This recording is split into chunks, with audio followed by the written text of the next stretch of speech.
Russia is out and Israel is in as rebels attempt to establish a new government in Syria. In case you're not aware, Syria has been locked in a civil war for 13 years, and it appears, at least for now, that war has come to an end. An armed rebel alliance charged across the country in 11 days, reigniting a conflict that had been mostly static since 2020. A group of rebels began their assault with a surprise attack on November 30th, taking control of Syria's largest city, Aleppo, with very little resistance from the Syrian army. Over 11 days, these rebels somehow dodged and defeated Syrian and Russian jets, which failed to repel the enemy's movement as they seized cities en route to the capital of Damascus. It's reported that Bashar Assad fled sometime in the middle of the night before the rebels reached his presidential palace. Assad announced through his own Telegram channel that fleeing to Russia was never part of his plan. According to him, he was fleeing where he could manage military operations, except for the fact that his army had no intentions of continuing the fight and also fled or otherwise deserted. While taking control of Damascus, rebels freed prisoners from jail and ransacked Assad's palace, where they found a warehouse filled with exotic cars. Now, it's true that the rebels are made up of a number of different fighters from a number of different organizations. And it's also true that at least in this exchange, one rebel fighter was confronted about his ISIS patch. Russia was able to evacuate Syria in a rather celebratory manner from the rebels' perspective, as there were no reports of any movement being resisted in any way. Meanwhile, Israel launched approximately 350 to 480 missiles into Syria, apparently targeting abandoned Syrian military equipment and facilities. Israel also took the opportunity to move from what they were calling a blocking zone outside of Syria, crossing over the border, occupying Golan Heights and the summit of Hermon. It's obvious that Israel is exploiting the situation in Syria to its own advantage.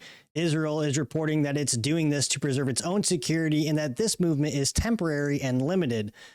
The collapse of the Assad regime, the tyranny in Damascus, offers great opportunity, but also is fraught with significant dangers. This collapse is a direct result of our forceful action against Hezbollah and Iran, Assad's main supporters. It set off a chain reaction of all those who want to free themselves from this tyranny and its suppression. But it also means we have to take action against possible threats.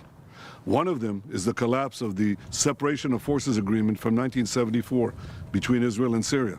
This agreement held for 50 years. Last night it collapsed. The Syrian army abandoned its positions.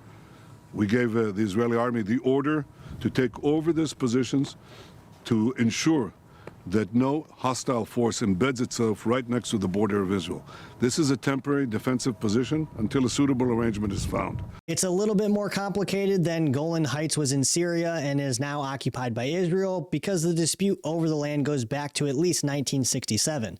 The international community, with the exception of Israel and the United States, consider it to be Syrian territory. Arab nations are, of course, condemning their actions, stating that they're in violation of the 1974 disengagement agreement between Syria and Israel.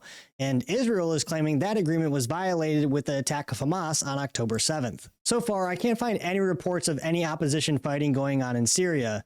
Considering Syria is coming out of the other side of a civil war that lasted over a decade, I think for now we can say that's a good thing. As far as how Syria will move forward, who will govern Syria, if there will be any bad actors like ISIS attempting to enforce their will, that's something we will have to look out for. One thing that's certain is that there's an opportunity in Syria, but the question is for who?